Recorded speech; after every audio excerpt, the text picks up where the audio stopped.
C'est un mensonge. C'est un gros mensonge. Toi, les 8, ils sont au moins peut-être que nous avons contredit, tu te comme 12 et 13 ans aux mystique. Et il y a même des gens où les programme, soi-disant, des prophéties qui viennent sans aucun fondement biblique. Et donc, nous abîmons un prophète, il dit des choses, ça met tout le monde dans la panique. Et là, l'église a une carence. Pour Osunga, famille, Osunga, banana yoana. Ce n'est pas le monde, les loro na ba foyer. Et que papa ça n'a bon, mais ça qui de repartager, on va bima, de papa. Et puis ça biso passe. Non, mais t'as le solo pour moi pe na kuta dana likamuka moko pe na ba réseaux sociaux. Attends, merci à toi pe sans embêter. Ba mais la ba turbo ba tchanga na kati mulanga coca. Turbo gaz et coca full ebele boy. Coca yoka full. Man, donc cash man. Chacha. Nzambe. Chacha. D'accord, comment Aux gens qui s'abonner pour aux informations, aux gens pour la réalité de la vie, les joueurs, les artistes,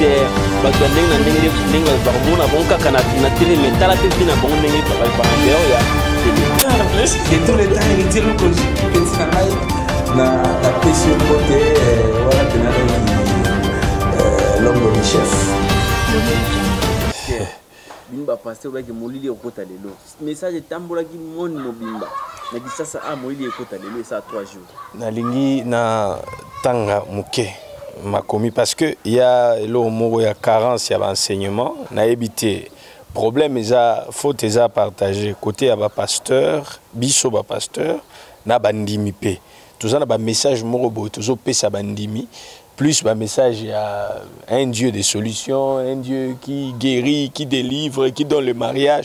Mais toujours talisaba ngo penanza mbete. C'est pourquoi Bible zoloba awana mukanda 1 Jean 4 verset 1 et on a natanga pardon monsieur journaliste 1 Jean 4 verset 1 Jean 1 verset 4.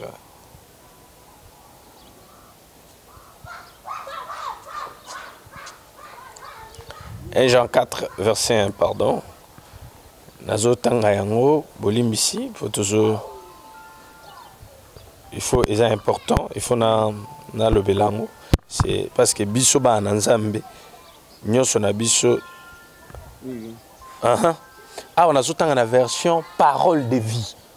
La version oh et à lui second ezolo ba que n'ajoutez pas foi à tout esprit. Éprouvé.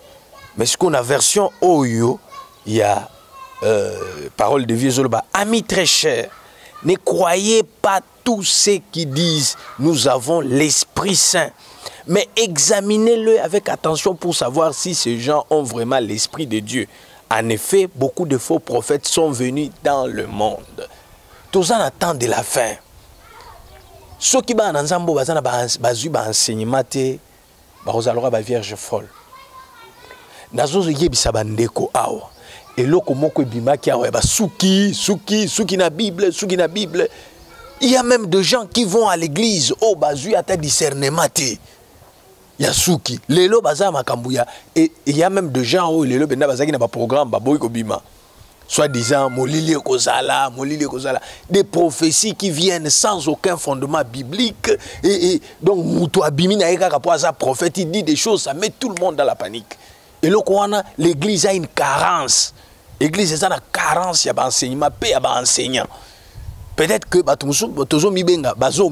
pasteurs, en réalité, ils ne sont pas des hommes de Dieu. Parce que vrai berger, aller à vers pâturage. C'est-à-dire qu'on peut avoir une nourriture convenable au temps convenable. Donc, si vous comprenez que les pasteurs sont belés, parce que yo mo mose nzambe tant kolanda ozolo babo esi ba pasteur ba avancer to landa bango sous-te. Problème est aboy na lingi pena lo bapé lo moko.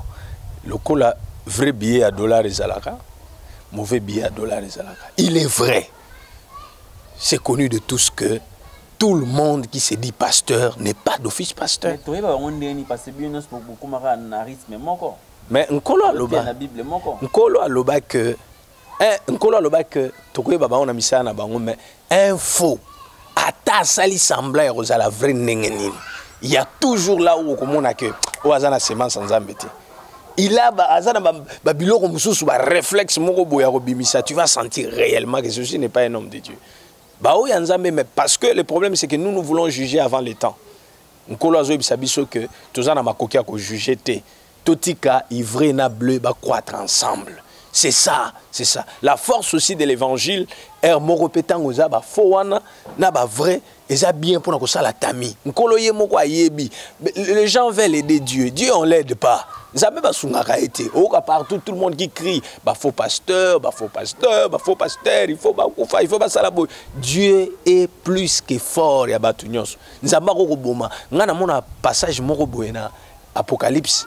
Oyo baolo bake nkolo ako anéantir l'antichrist avec le souffle ndeko na ngai souffle mu pepa munoko na eka ko anéantir. Tu crois que pour anéantir un pasteur, le tuer, faire ceci cela, ça lui prend du temps? Non, qu'on ne juge pas. Ça c'est ce qu'on refuse. Tant on musa na nzamba ebisio ata na Exode na ebandeli nzamba zo bisa Moïse que bokoye ba prophète na kati na bino soki alobi eloko ekokisami.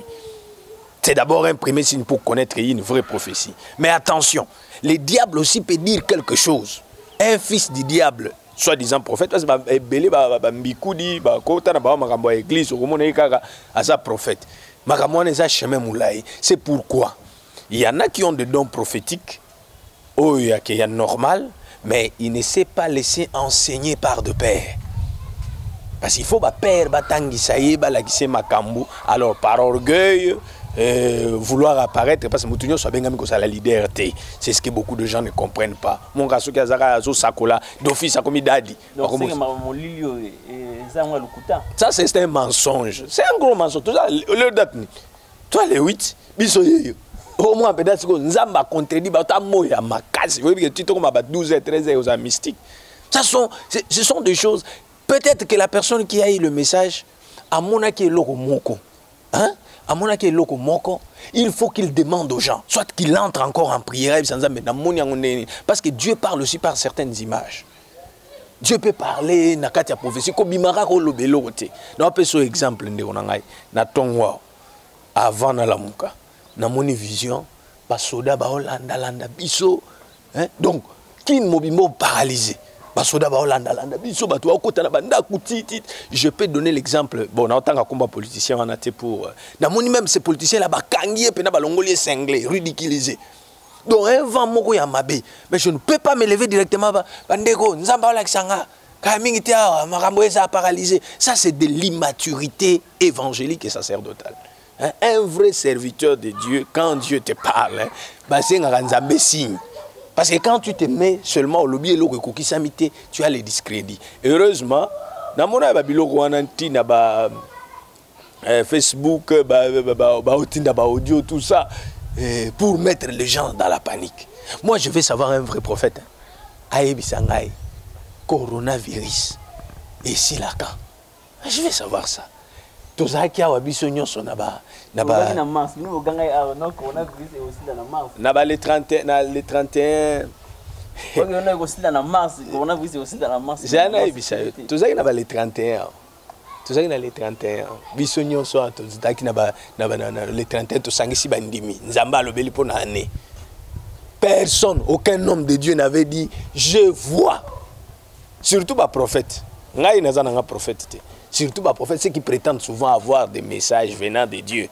Tous, ça c'est l'année de réception, ça c'est l'année de victoire, ça c'est l'année de beau. Personne n'a prédit au peuple de Dieu, alors que Nathan Wakala, un vrai prophète, c'est l'horloge du peuple. Azoïb Sabino, je vois ça. Mettez telle chose à part. Je crains que, surtout comme il mois de juin, nous prédire ma bête, pas prétendre à intention. Mais dans la l'heure où vont les choses, les gens peuvent se soulever. Bakoko se soulever, bakoko ba revendication parce que nzala ekobeta batu. Ça c'est ce qui est prévisible, les a prophécité.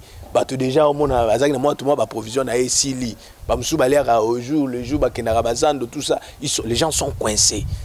Ah osala ke na ekobana na ba baer et puis ça ne sera pas. Non, c'était message ne ozo pesa na bana nzambe oyo ba ndimila ki molili wana. Ngakuto na église nazwi ba appel ba musu ba eti na ndako papa ndenge zawa balobi molili naza komitu na nzambe na ngai molili wana donc nzambe alinga sa esu nini parce na yebi kaka molili moko esalema na bible tango Yesu akufi à part ba esalema na Égypte tout ça tango Yesu akufi ya les ténèbres de telle heure à telle heure mais oyo eza occasion nini molili yango à l'occasion de quoi donc Dieu n'est pas un Dieu de spectacle. Vous voyez? Bien aimé, on s'adresser à Moutounion sur l'Anangaï. Nzamba spectacle. En voulant faire trop de spectacles, beaucoup de pasteurs ont touché au fétiche. Alignamon a sali le boroboy. Touch.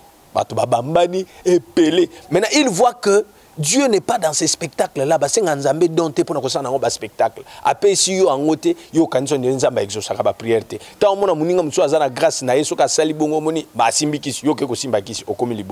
et je vais dire aux gens, les enfants de Dieu, Dieu nous a donné la Bible. Dieu est dans sa parole. Dans la parole de Dieu. Prophétie, prophétie. Oui, je ne refuse pas. Je crois aux 9 dons de l'esprit. Mais, il y a ma prophétie comme il y a ma bé. On vous met toujours ma prophétie, ça y a psychose. Exemple, un des journalistes pour ça. Au monde arabe, ce qu'il y a une église. Église où on a un prophète. Ce monde prophète a talé. Déjà, moi, prophète, mon élinganine. Nous recevons deux fois les gens. Les gens sont tellement, ils veulent, je connais, moi, dans la foi, il y a $50 nandako. Yenamba na yebi tumba. Abenga. Allô papa. Est-ce que au kokiko yebi sanga mutu ayebi nga $50 rawa. Ngana mbali na ngatu bebani. Frère, webike. Webike bisika na bandaki na ba collaborateur d'abi. Eh papa. Donc une telle personne comme on est à une église. Ozote ya azolo ba amen mais azana ye kuna te. Problème na yeza libala na ye musala na ye tout ça. Au monde. Le problème c'est ça. Les gens ont une carence des enseignements. Lisez la Bible. Cher pasteur, si ta formation est limitée, cherche les pères. Luka Moutou. Tous les sont des Melchisedec. Il est venu dans l'évangile. Il y a un père spirituel. C'est ça, là où nous amenons le peuple de Dieu. Molili Angoy. Molili Obalobaki. Les journalistes sont mon mystique. Balobaki Molili. Il n'y en a pas. Mais il y a des gens qui viennent déjà provision à bilo le lobito bimate. Tu as sommé balimette. Malobaye molili. Ce sont des prophéties. Je ne sais pas, je ne peux pas appeler ça prophétie, hein, parce que Dieu ne prophétise pas, il parle. Mais on les a prophécité, on les a juste pour s'aimer la confusion. Merci.